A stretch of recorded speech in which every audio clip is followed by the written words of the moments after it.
नेहा हा आज काय स्पेशल आहे मग? आज स्पेशल आहे पण बऱ्याच दिवसांनी आहे ना, व्हिडिओ लेट जातात आपले. आज स्पेशल म्हणजे आज स्पेशल असा एक दिवस आहे माझ्या सासू सासऱ्यांचा म्हणजे आमच्या आई आणि पप्पांचा लग्नाचा वाढदिवस आहे. 38वा आहे ना. तर त्याच्यासाठी स्पेशल मेन्यू बनवलाय मी. त्यांच्या आवडीने सगळं बनवलंय ते दाखवते. हे बघा मस्त आहे ना. असं त्यांना खूप असं घट्ट पण नाही आवडत आणि खूप पातळ पण नाही. असं पनीर बनवलंय त्यांच्यासाठी. मस्त लागतं हे असं म्हणजे भाताबरोबर पण आपण असं हे खाऊ शकतो म्हणून थोडंसं मी पातळ ठेवलंय. हा पनीर आणि वाटाणे मराठीत बोलते. ठीक आहे. आणि एक मिनिट हे ठेव कुठे हे ठेवते. आणि हे आपल्या बाळासाठी बनवलंय थोडंसं आळणी कारण ते थोडं तिखट केलंय ना. हे असं त्याला बनवलं. आणि इथे आहे आपला जिरा राईस.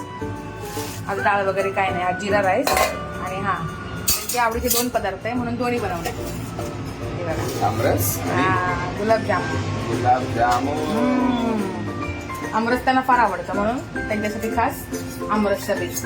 आणि चपात्या पण आहेत. चपात्या लवकर केलेल्या आहेत मी आज त्यामुळे जरा थंडच आहे. हे एकदम बघा ठीक आहे. नाही छान बनवले आमरसने. तू आणलेस ना आंबे देवगडचे त्याचं बनवले. तर हे असा आजचा सगळा बेत आहे. तुम्हाला हा माझा आजचा बेत आहे ना कसा वाटला मला हे तुम्ही कमेंटमध्ये नक्की सांगा बरं का. आणि व्हिडिओ तुम्ही माझा कुठून बघताय. आणि हा हे कुरवड्या पण आहेत. आमरस बोललं तर कुरवडा पाहिजेच. कुरवडे खाल्ले मी. माझा व्हिडिओ तुम्ही कुठून बघता ना हे तुम्ही नक्की मला कमेंटमध्ये सांगा. आणि जरा व्हिडिओ लाईक वगैरे करा, शेअर सुद्धा करा आणि आपल्या चॅनलला फॉलो सुद्धा करा, सबस्क्राईब सुद्धा करा. धन्यवाद.